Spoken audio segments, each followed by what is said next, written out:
Lumipas ang mga araw at sa wari ay panatag na ang loob ni Lian sa piling ng magkapatid. Noong unang araw na dumating dito tayo sa Inyulani, ay nabanggit ni Manang Lucia na muntik na niyang mapagkamalan akong si Jessica. Sino siya? Banggit ni Lian habang tinutulungang magdilig ng halaman si Lani. Si Jessica. Isang childhood sweetheart. Magkaibigan ang mga magulang namin. Inilagaan ni Gino ang damdaming iyong hanggang sa pareho na silang magbinata at magdalaga. Anong nangyari? Inilapag ni Lani sa Bermuda grass ang hose at hinayaang umigot.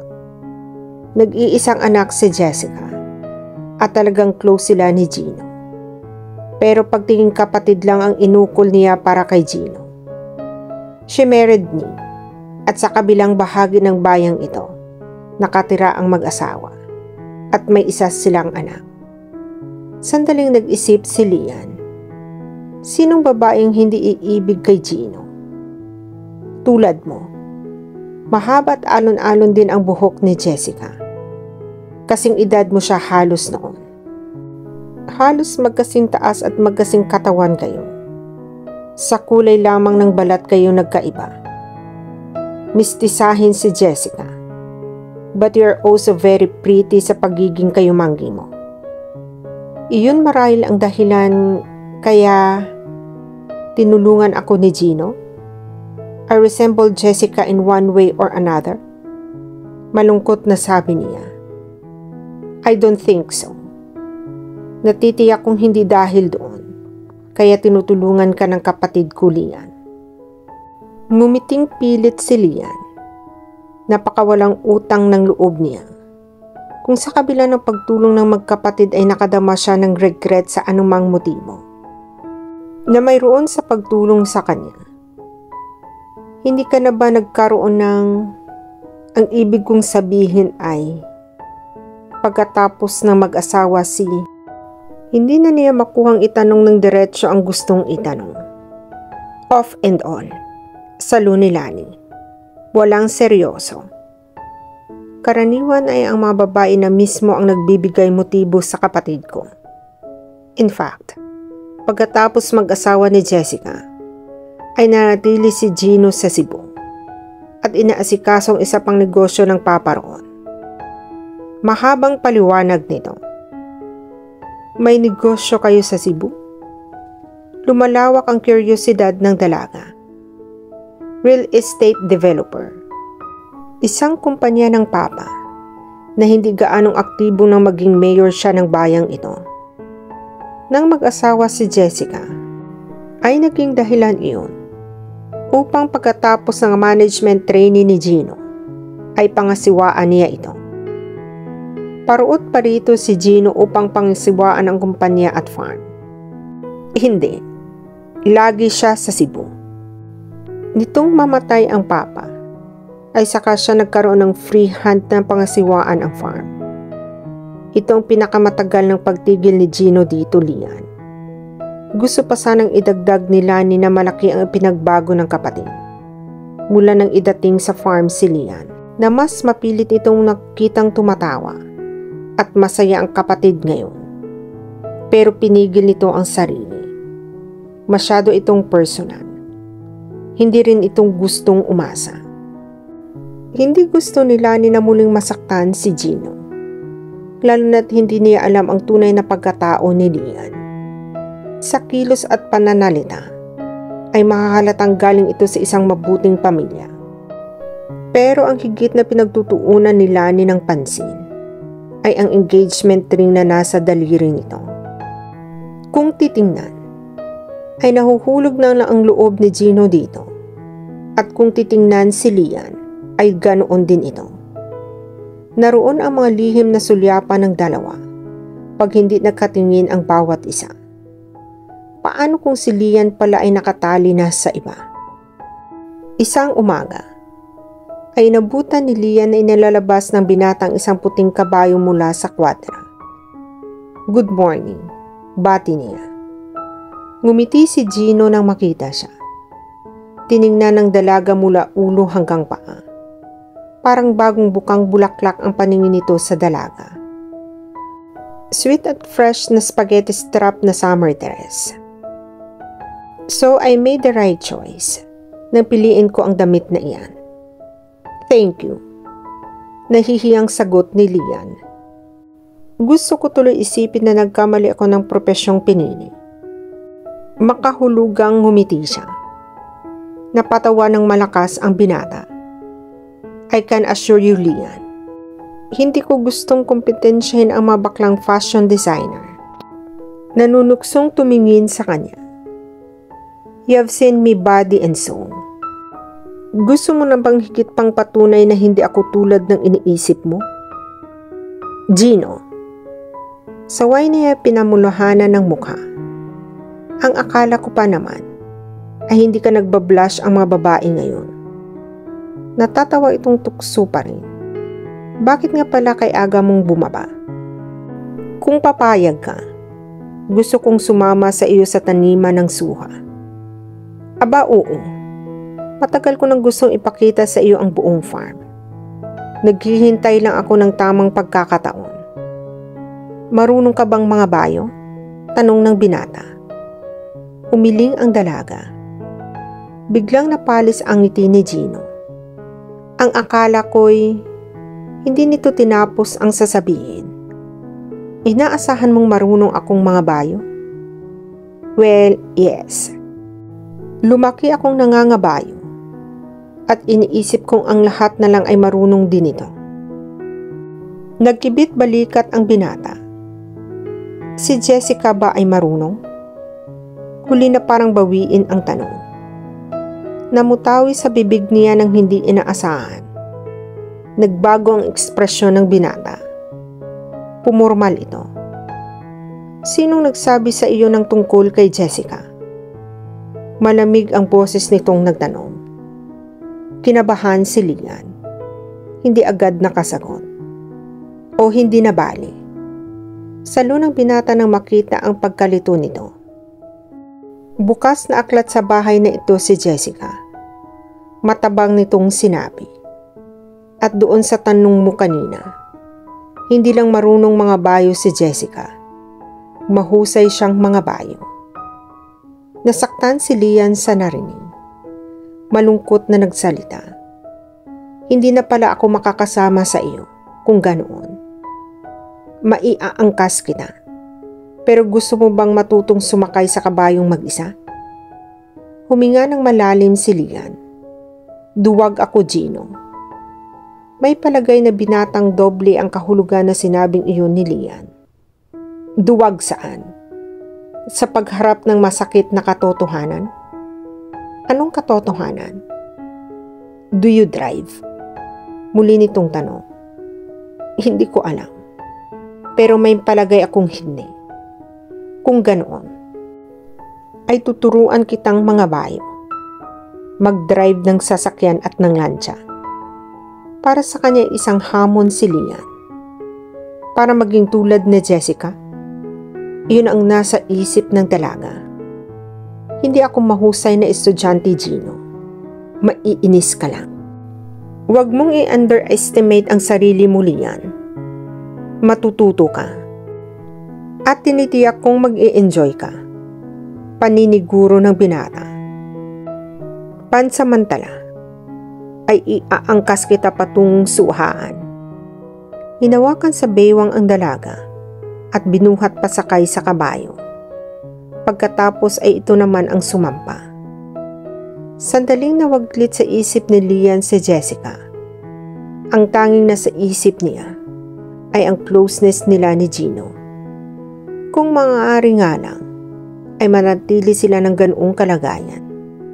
Ang halos yakap-yakap siya nito. Nang sumunod na araw, ay tinupad ni Gino ang sinabi nito. Matyaga nitong tinuro ang mga bayo ang dalaga. This time, ay kaya mo nang patakbuhing mag-isa ang kabayo mo, Lian. Marahil. Kinabahang sagot ng dalaga na inayos ang sarili sa ibabaw ng kabayo. Kaya mo.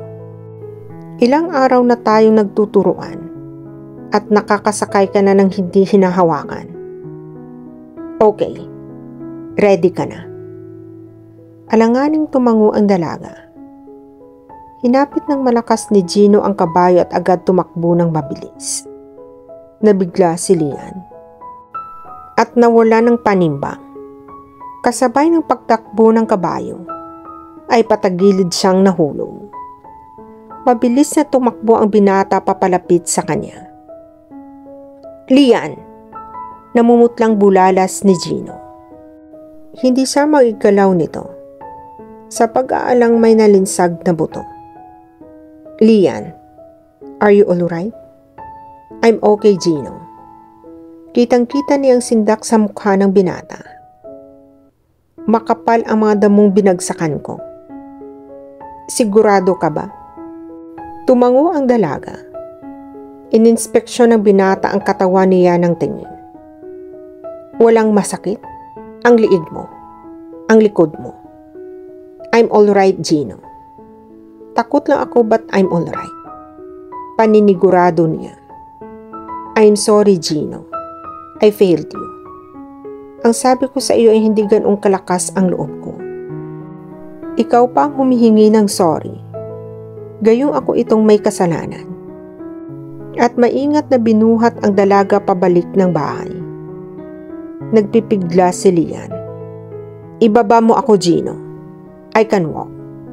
Nakakahiya kina Lani at Manang Lucia.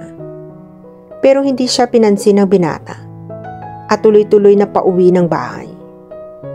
Ipinasya ni Gino na ipagpaliban muna ang susunod na mga araw sa pagtuturo kay Lian. Sa halip, ay isinama niya ito sa bayan upang bumili ng mga fertilizer. Pagpasok nila ng tindahan, ay isang babaeng bumati kay Gino. Nakahapit na maong ito at nakapaloob ang laylayan sa boots. Naka-t-shirt na kulay dilaw. Kasing edad marahil ni Gino. At higit sa lahat, ubod ng ganda at sexy. Gino, hiyaw nito. Bihira ka nang umuwi. Mabuti at nandito ka ngayon. Hi Jessica, sinong kasama mo? Sining. Ininguso ang asawa na kausap ng may-ari ng tindahan. Lumingon ito sa kanila at tumango. Ibinalik ni Jessica ang tingin sa kasama ni Gino. Bibili ka rin ba ng pataba? Oo, siya nga pala Jessica, si Lian. Nagbabakasyon siya sa farm. Lian, si Jessica. Kumusta ka? Si Lian hindi pa rin mapigil ang paghanga sa babaeng kaharap.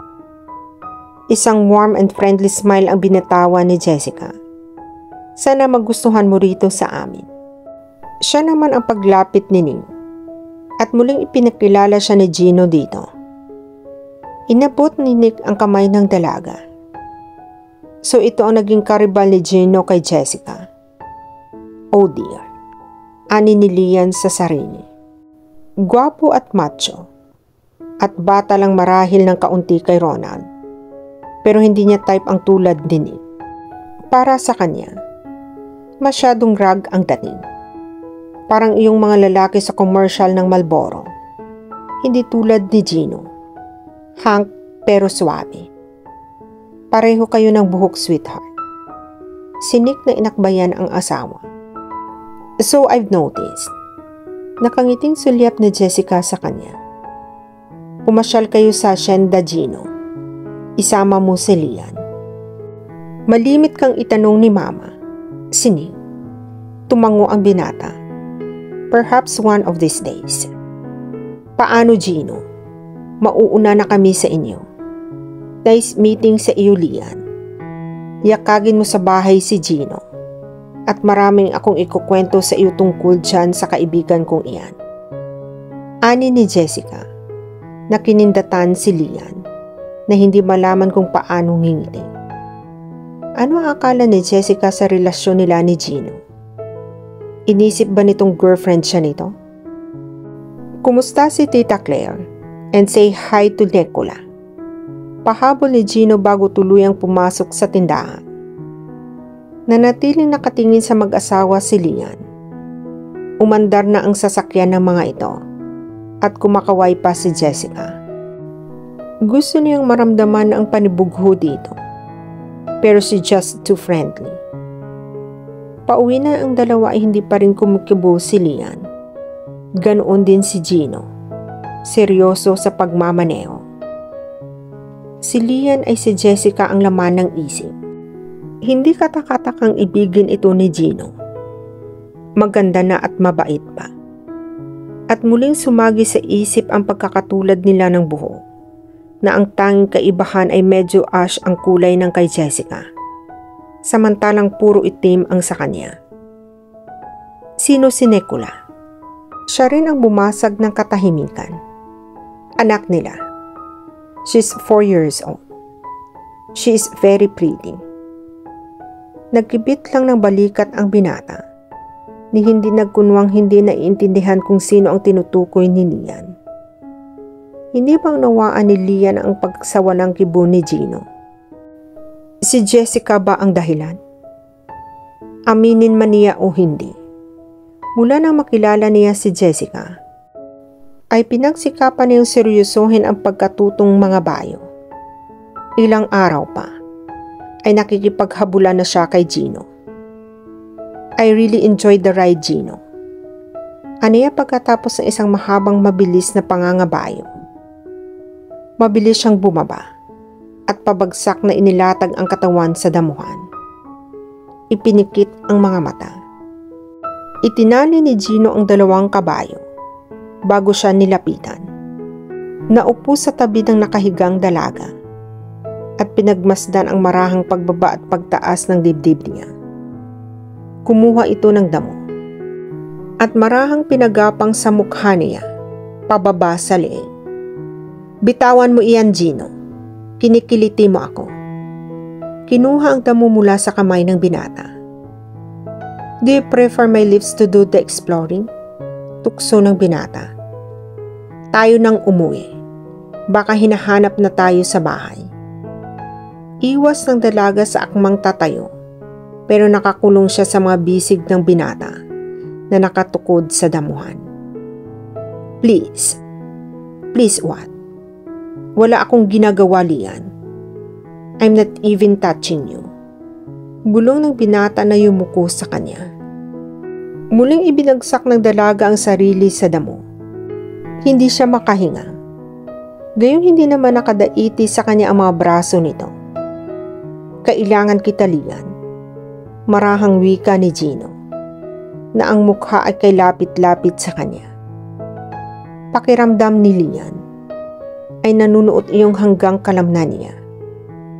Hindi ko alam ang sinasabi mo, Gino. Aniya na iniiwas ang mga mata at lumingon. At hindi ako ang kailangan mo. Ipinagkakamali mo ako sa iba. Ipinagkakamali mo ako kay Jessica. Hiyaw ng isip ni Lian. Hindi maunawaan ni Gino ang sari-saring emosyon na nakabadya sa mukha ng dalaga. Napabuntong hininga ito at tumayo. Halika na. Inabot ang kamay at hinatak patayo ang dalaga. Habang daan, walang kibuan ang dalawa. Naiiyak si Lian. Gusto niya si Gino. Mahal niya ito. Pero may mga dahilan upang pigilin niya ang damdamin niya. Una, hindi niya alam kung sino siya at kung kanino galing ang engagement ring na nasa daliri niya. Baka may kasintahan siyang naghihintay sa kanya. Hindi tamang palaguin niya ang damdamin para kay Gino. Pangalawa, walang pag-ibig sa kanya si Gino. Maliban sa ilusyong buhayin sa katauhan niya si Jessica. At dito na po nagtatapos ang part 6 ng ating kwento. Sabay-sabay po nating abangan ang susunod na kabanata. Be good, be safe, and God bless po everyone.